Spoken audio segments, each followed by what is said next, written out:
준파 들려주는 무서운 이야기. 나의 친구와 가족.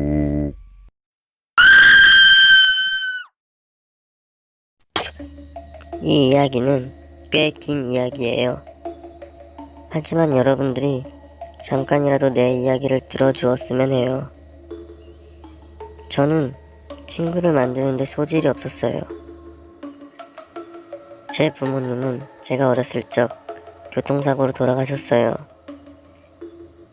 건설용 차량에 치였는데 아버지는 목이 날아갔고 어머니는 건축용 철봉 25개에 몸이 꿰뚫렸죠.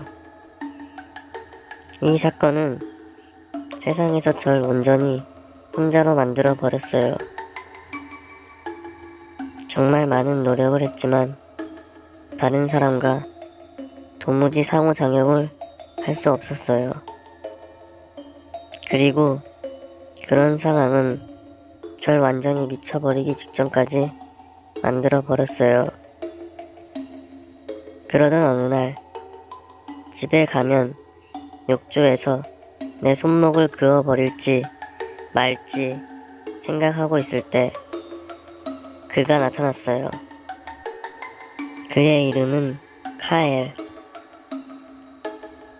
우리 둘은 정말 좋은 친구가 되었어요. 심지어는 같은 병원에 취직하기도 했어요. 제 삶은 완전히 달라졌죠. 그에게 정말 고맙게도 전 세상을 향해 조금씩 나아가기 시작했어요.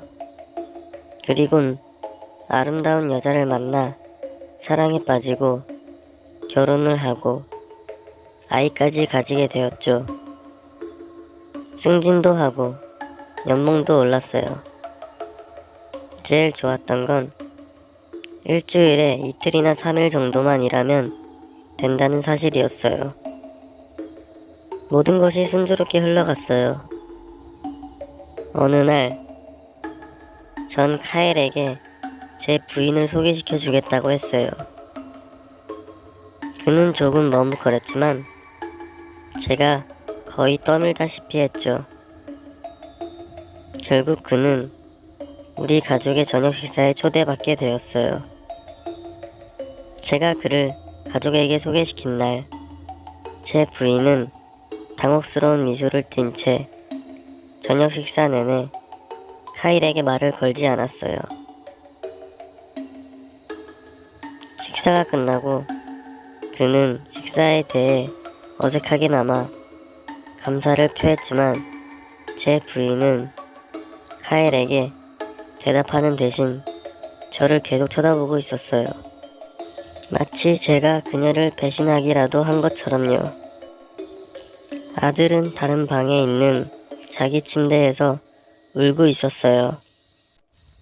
카엘은 그의 차로 걸어가면서 정말 좋은 시간을 보냈다고 말했어요.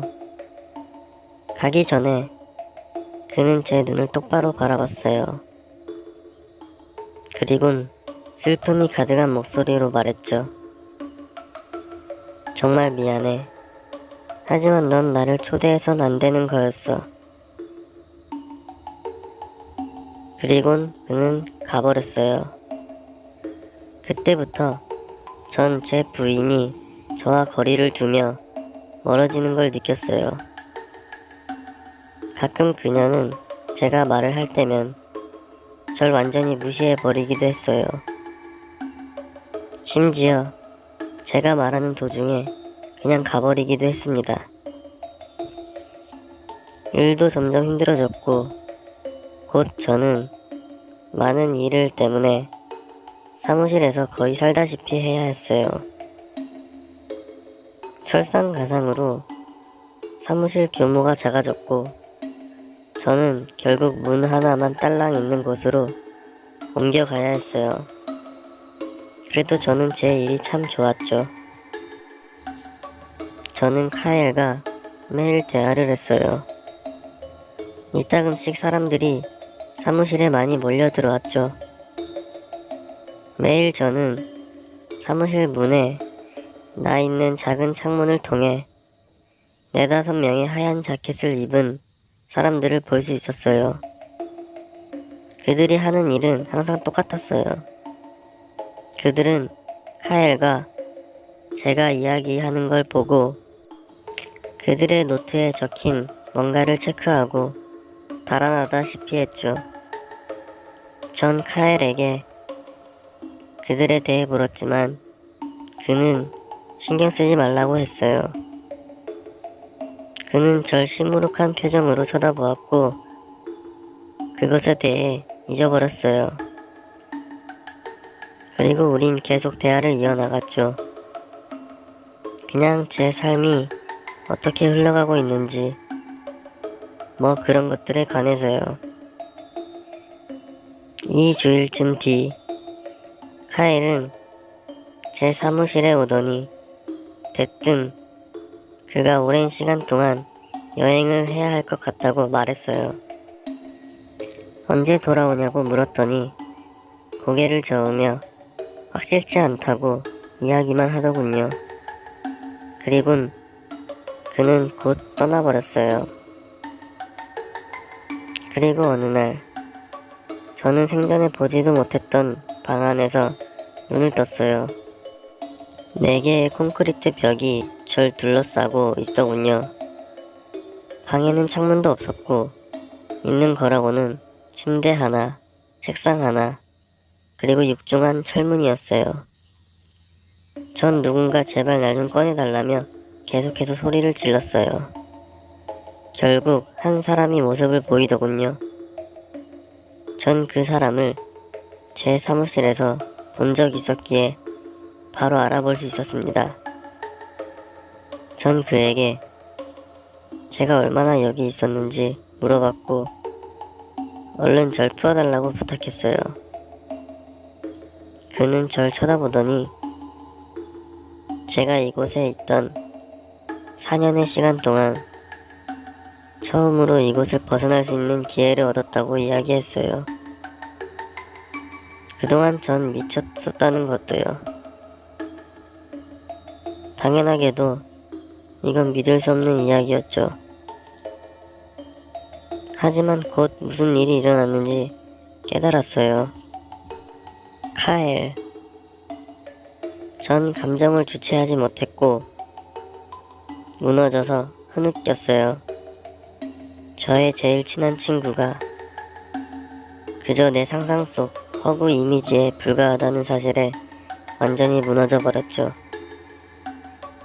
그러나 시간이 지나면서 전 제 상황을 점점 받아들이기 시작했어요. 병원에 입원해 24시간 관리를 받기 이전에는 일주일에 2~3일 동안 병원에 다녔었다는 것을 알았어요. 그리고 병원 사무실에서 직장을 가진 적도 없었다는 걸 깨달았죠. 모든 게 틀어맞더군요. 한 달 후 마침내 저는 집에 갈 수 있게 되었어요. 집에 가던 날 의사 선생님들이 복도에 서서 절 향해 박수를 쳐 주었어요. 몸은 피곤했지만 기분은 꽤 좋았죠. 지난 몇 주 동안 제 자신을 다잡고 모든 것을 버티게 해줄 수 있게 해준 건 집에서 절 기다릴 아내와 아이들을 다시 볼 수 있다는 사실이었으니까요. 문을 향해 걸어가는 내내 전 제 가족만을 생각했어요. 그리고 복도 끝에서 익숙한 얼굴이 문을 열어줬어요. 카엘이었어요. 그의 트레이드 마크인 미소 짓는 얼굴을 한 카엘이었어요. 당신이 이 병원을 나간다는 소식을 듣자마자 여행을 중단했어요. 제 가장 소중한 환자가 이곳을 떠난다는데 어떻게 계속 여행을 할 수 있었겠어요? 나와 다시 이야기를 하지 않아도 된다니 당신 정말 기쁘겠네요. 전 소리를 지를 수밖에 없었어요. 전 제가 할 수 있는 한 빠르게 집으로 뛰어갔어요. 마침내 집에 도착했고 마당을 가로질러 문을 열었어요. 안에서 나를 반겨줄 가족은 그곳엔 아무도 없었어요. 카일은 실제 제 전담 의사였고 제 가족은 존재한 적 없었다는 사실을 깨닫자 다시 이 세상에 혼자 남겨진 기분이 들더군요. 피가 제 몸에서 흘러나와 욕실 바닥을 적시는 동안 저는 무겁게 내려앉은 외로운 공기를 느낄 수 있었어요. 환자의 정신적 장애를 치료하는 게 정말로 옳은 일일까요? 진짜 세상에 적응할 수 있도록 환자들의 세계와 그들을 분리하는 것이 옳은 건가요? 그리고 의사들은 그렇게 할 권리가 있나요? 저는 그렇지 않다고 생각해요. 차라리 제가 미쳐버렸으면 좋겠어요.